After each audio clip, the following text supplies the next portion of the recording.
bodies. Tomorrow. How many body has been affected by somebody's life? Amen. You've been affected by a teacher, by a preacher. Amen. You've been affected. Amen. Look at your neighbor and say, I've been affected. I wrote this story, remember writing this story about, remember, I was engaged a while ago. And, I remember seeing, I was dreaming, I was seeing this beautiful woman I'm walking along the beach with, and she had this just amazing, huge ring on her finger. And I remember, scanning up her arm and seeing the smile on her face, and I just remember, her saying, I'm sorry. And I was like, what are you sorry about, baby? What are you sorry about? And she goes, I am sorry. I was like, I don't understand. And as I looked towards the ocean and I came back, her countenance, her face was bright. And then when I looked back at the ocean and I looked back at her, it was my biological mother. And she was saying, I'm sorry, baby. I'm sorry I left you and I didn't come back. I'm so sorry. And I remember waking up with tears in my eyes and just thanking God that I knew that was for me.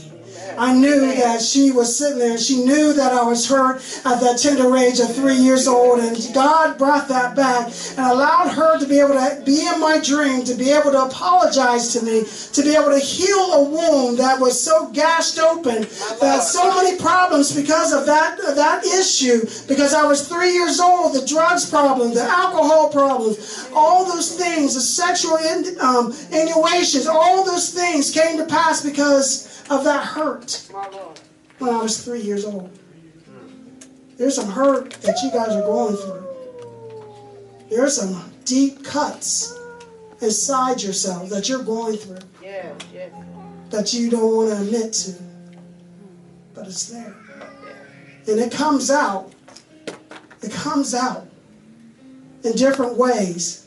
Through anger, through bitterness, through unforgiveness. How good is God? A young man that I told you about that came up and shook my hand and told me he sees me.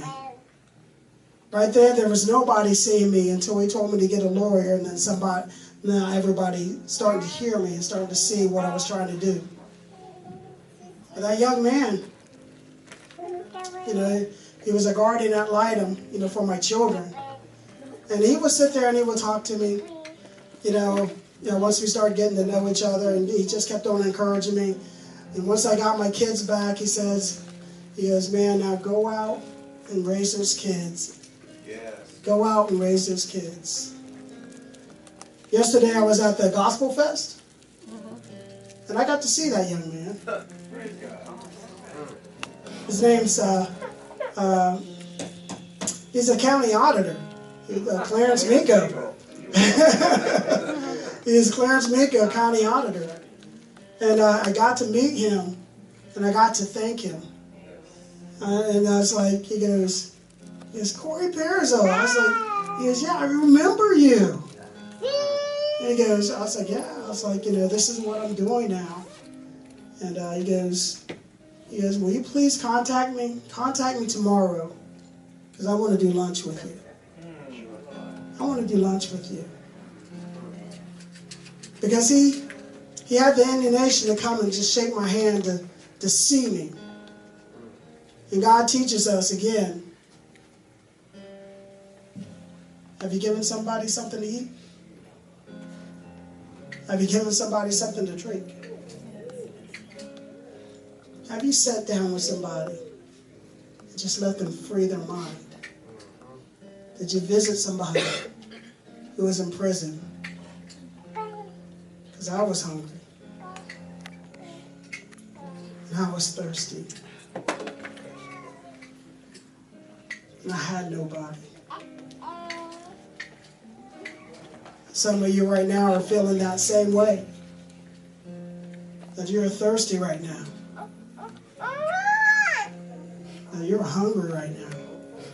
Well, I know some of you guys are really hungry. Pastor, the time is come on, finish it up. I got some chicken, I got some roast beef on the corner. Come on. I think Popeyes is calling me. He says, I'm hungry. He's willing to feed me.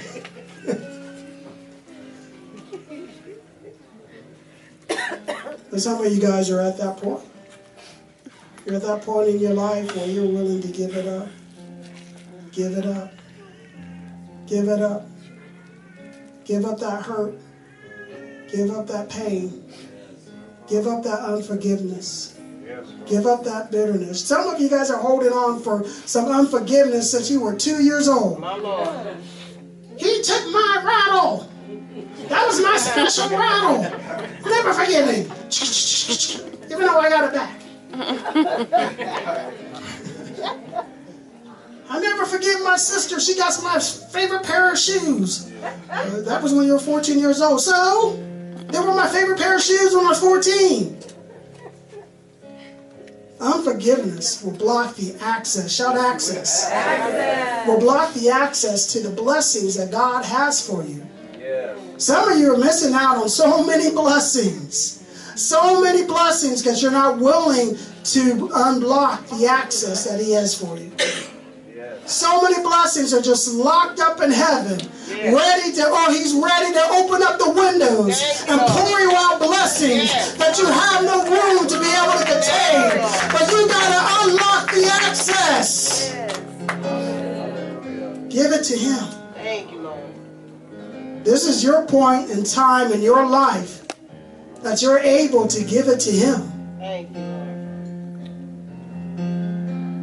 Some of you guys are holding to backpack trunks of hurt and shame. Yes. Backpacks. You know, the backpacks that the kids are wearing and, you know, and their backs, they're like this, carrying them around. That's some of you guys. You guys got backpacks. You know what I tell my congregation? Take your backpack off and leave it at the cross. Just leave it at the cross. Lay it at the foot of the cross. Because that's where your hurt and your pain, well, that's where all those things that you're going through is going to be released. Shout release. It's truly going to be released. Hallelujah. And you'll be able to walk upright, stride right, look right in the sight of Jesus.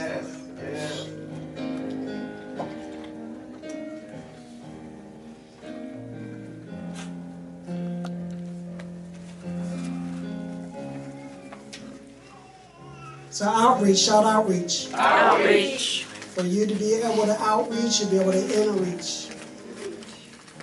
And this is the reason why God called us here to the Cypress of Town Street, 165 South Town Street. God has allowed me to gain access.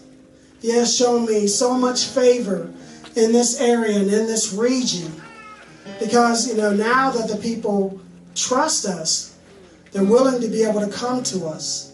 And they might not came to us the first time that we fed them. They might not have came to us, you know, the second time. They might not have came to us the whole year. I remember there was one time that this woman came up to us and she goes, you know what? I've been going through your line. I've been going through your line. And I've been getting fed. And I said, I want to come one Sunday morning. I want to come one Sunday morning. And she's an older lady. You know, been walking, you know, the bottoms all her life. And one Sunday morning, she ended up coming to the congregation at Crossroads. Just came in. She goes, I'm here. You know, we built a relationship with her. She ended up sick one day, one time, and you know, she called us. She goes, you know, Pastor, I don't have any food. You know, I had suffered a heart attack, and you know, I'm not able to move. So what we ended up doing is we backed her up a box of just simple things that she'll be able to open up and be able to eat. She pretty much lived by herself, and we went in and we talked, gave her that food, we talked to her, and we actually had a little service there, just to be able to edify her. This year at the Love Thy Neighbor event, she came, she was walking, she was looking good, and I remember that apartment that she had, it was, hot, and she had fans, and one of the businesses ended up blessing us with a lot of air conditioners. And wouldn't you know it, God seen fit to give that little old woman an air conditioner. Amen? Yes. Yes. And she was one, I'm telling you what, talking about someone getting up, giving God the glory, giving God all the praise and the honor. This woman got up and she started dancing, she started praising God, all because she made Jesus her life. Yes, Lord. And she met him at the crossroads. Yes. Amen? Amen. How many of us are ready just to give it up? You don't have to leave your seat. Just raise your hand. Just raise your hand. If you're ready to give something up, you don't have to say what it is. If you're ready to give that thing up, if you're ready to release, someone shout release. Release. I'm telling you what, I want everybody just to stand up right now. Just stand up. And we'll close out the service after this. If that's okay, Pastor, I apologize.